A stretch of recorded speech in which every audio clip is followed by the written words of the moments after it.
Tonight we're going to meet a company out of Quonset that is doing God's work in a lot of ways.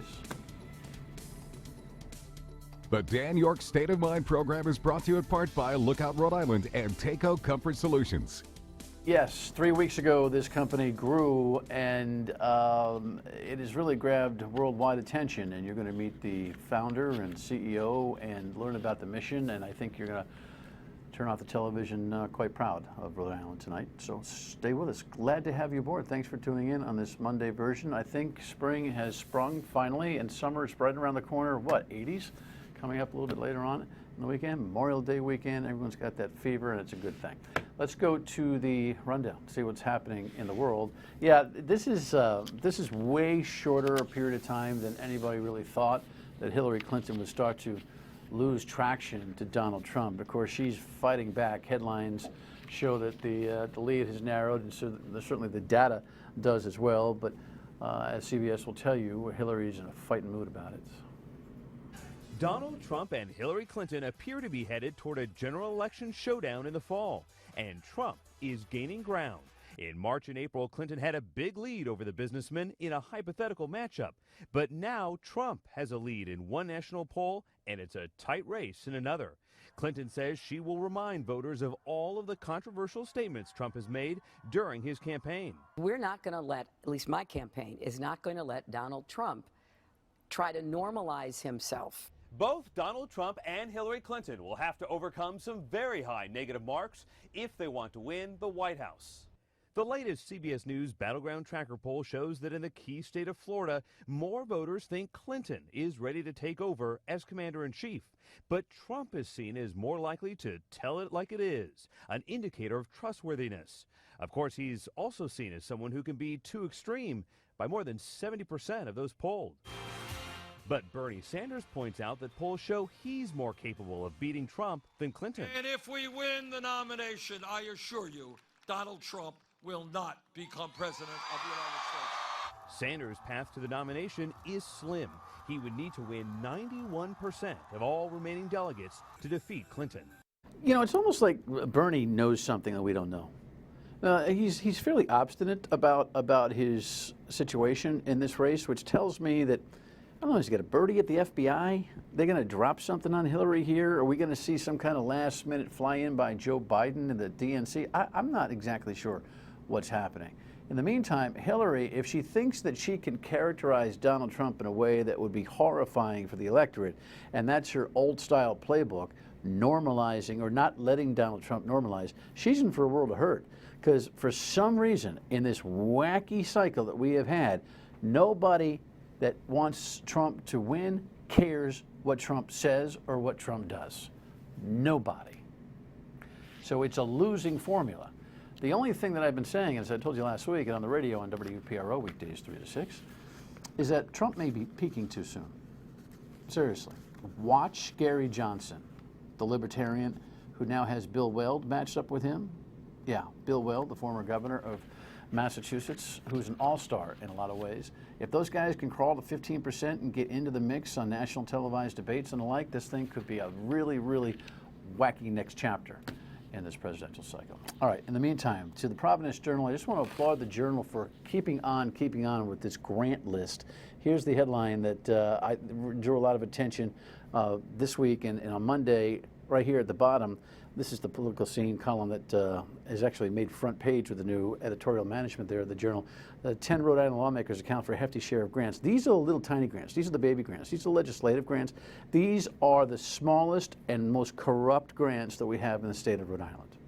Of course, everyone who's a recipient from $500 to $5,000 must be doing something good with the money, whether they're, lining the baseball fields, buying new uniforms, or more assets at the nursing home. But the truth is that the market demand is uneven.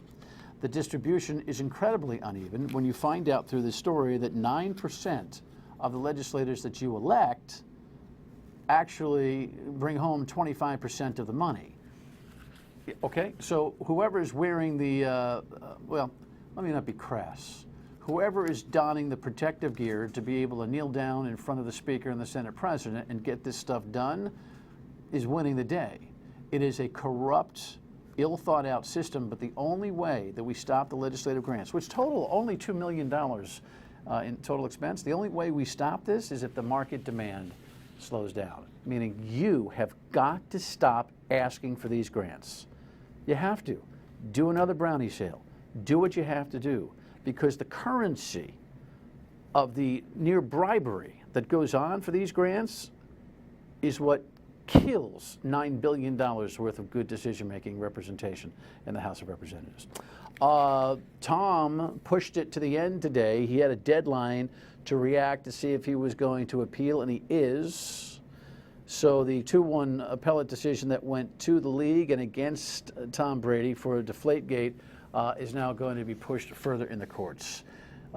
Here's what it's all about. For the league, it's about turf, territory, authority, and a whole lot less about the footballs. And for Tom Brady, it is about legacy. Simply that. Maybe a little bit about the footballs. But is he going to win it there, brother? Kevin's a big Pats fan.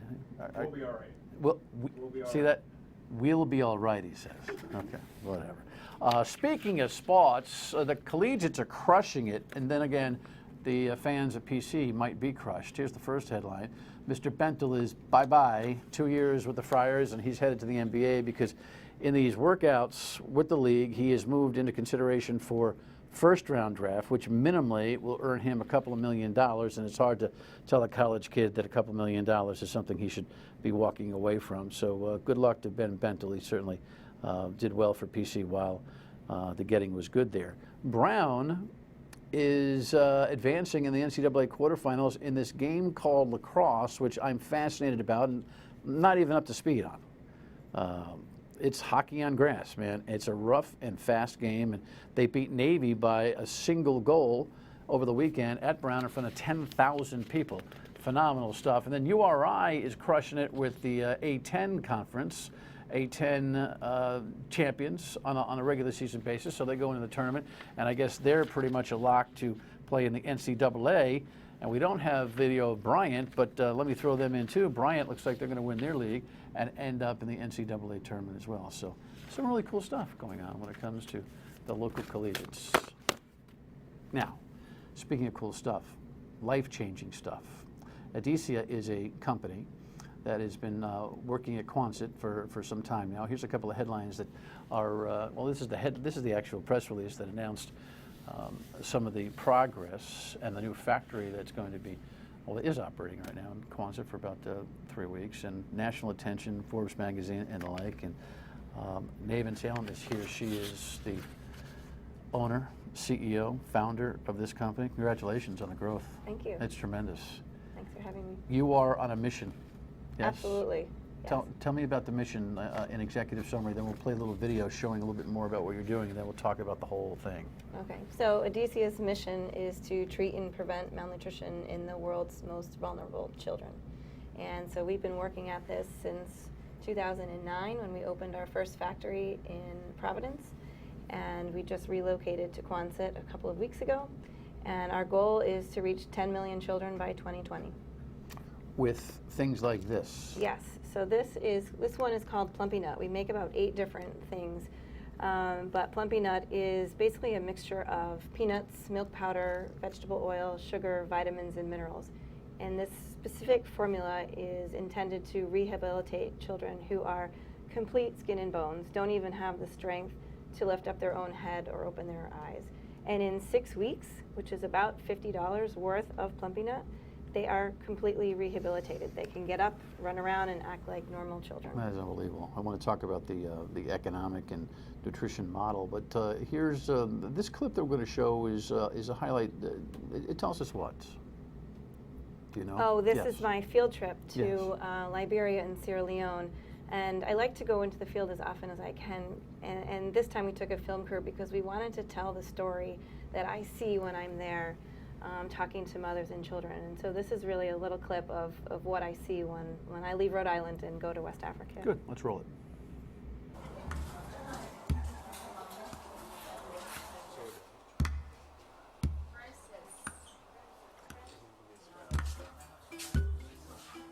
Any kids here right now that are... Let me meet our hair. We'll go check. looks so tiny. She does not look well. Is she bringing her here because she's sick? The child is not well, so that's why they came and cleaned it. Her hair is blonde. Not a lot of energy. Her eyes are closed. See how weak her cry is?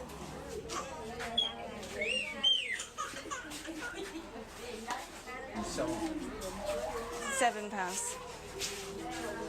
This little girl is 8 months old. She weighs about 7 pounds, which is how much one of my daughters was at birth.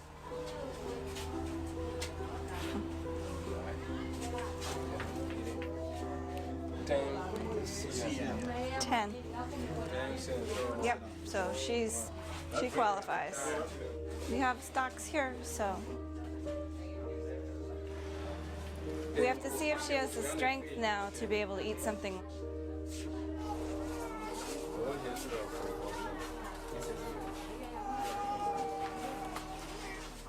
Take a little bite. Little bite. Yeah, that's good.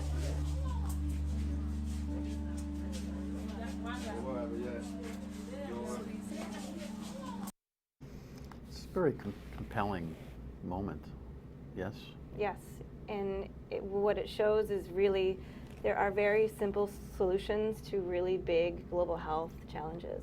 And it really doesn't take much to understand that kids, no matter where they're born, need food and nutrition, not only to survive, but to be able to grow their intellectual capacity and their ability to learn in school and get jobs. That the nutrition we feed them in the early days of life will impact them for life, and if we don't, it's irreversible.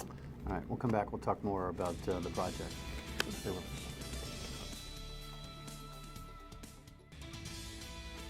You see when you come back and you see how far we've come with these children.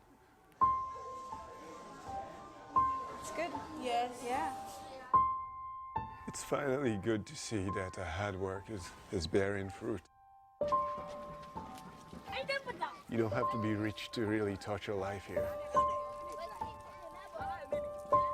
That child can grow up to be a future leader of this country that can change the scope of everyone else. With all these kids that are lined up here, there's a good number of them that are going to make it. And I want to be there every step of the way. That young man works for you. Yes, he's worked with me since day one. Here in America. Yes. And yes. you brought him over to take a look at what making this on the line actually manifests over there. Yep, so he was a refugee who fled Sierra Leone during the war and has been our head of logistics and supply chain since we opened 6 years ago. And to have the opportunity to take him back and see the impact that he's making every day in his own country was just a life-changing experience for all of us. And we're really working in the hardest to deal with situations. So this week, Andrew's working on shipping 33,000 boxes of NutriButter to the Turkish border, so the Syrian refugees will be able to take advantage of that food aid, which really is very tricky to get in. You come up with this plan, how? The original thing. Yep, so we partnered with a company in France called Quonset who originally created these formulas. I personally got involved because my family's from Tanzania in East Africa originally, and I wanted to be able to do something there that could really make a difference. But also, by creating a business here in Rhode Island, we're able to create jobs. We have 70 employees who work almost around the clock to produce enough of these products to be able to go to those hardest hit areas like the drought in Ethiopia, the Syrian refugee crisis, and post-Ebola work in West Africa. You're running this as a nonprofit. Correct. Talk to me about the model. Yeah, so it's more like a social enterprise. It is a nonprofit. We do take donations, but we are selling our products to organizations like UNICEF, World Food Program, and the U.S. government. And so we are doing strictly humanitarian sales, obviously, but that is the model. And so the majority of our revenue comes from that business transaction with the NGOs and United Nations. You run it like a business, though. Absolutely. I mean, efficiency is number one. We want to make sure, we know that every single penny counts. People are relying on us to deliver on time and for the lowest cost possible. So we run it absolutely like a business. That's a really, really critical component. You're a mom. Yep. Have 4 daughters. Former stay-at-home mom. This Yeah. is no longer a stay-at-home life that you've got. I right? leave now, yep. You But leave now. I still am home by 3 or 4 o'clock when they get off the bus. Running a significant organization, making it your own brainstorm, having a social motive like this, it's an interesting package for entrepreneurial thinking, isn't it? Right. I love coming up with new ideas. Nothing makes me happier than being able to try and find solutions to problems. And if I can solve them with business, and if my problems can be related to children because of my own personal experience as being a mom, then that's the best of both worlds. Your background allows you to do this? I Tell have me a about business it. background, yes. So I get the numbers component and making them all add Did up. you have previous experience of running an operation, No- anything like this? Nothing. I have no manufacturing experience, no nonprofit experience, no nutrition experience, nothing. I don't think that you need to have a degree in everything. You can't have a degree in everything.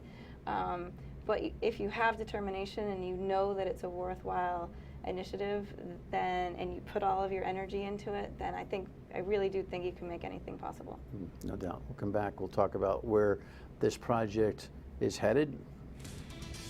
Will the goal ever be accomplished? Probably not. But, well, this goal might be. World hunger. It's another story. Stay with us.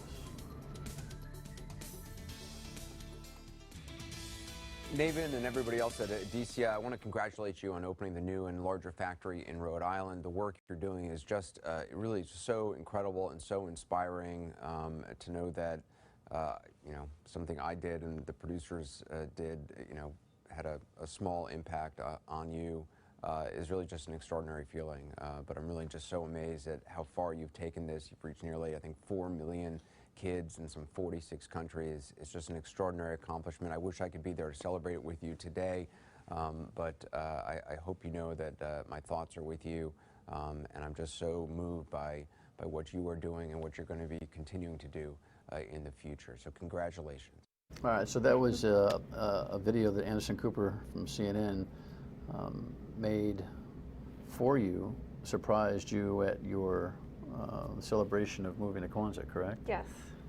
His journalistic work is actually part of or the inspiration to this whole project? Yeah, so I think I've been watching 60 Minutes since I was 5 years old and still watch it religiously. And he did a story back in 2007 that talked about this really simple solution. And so that's what inspired me to really take action. And since viewing that story, I've have now just completed my 3rd factory that makes these types of products. And so we joked around that it would be really great to have Anderson come and visit, and maybe someday he will.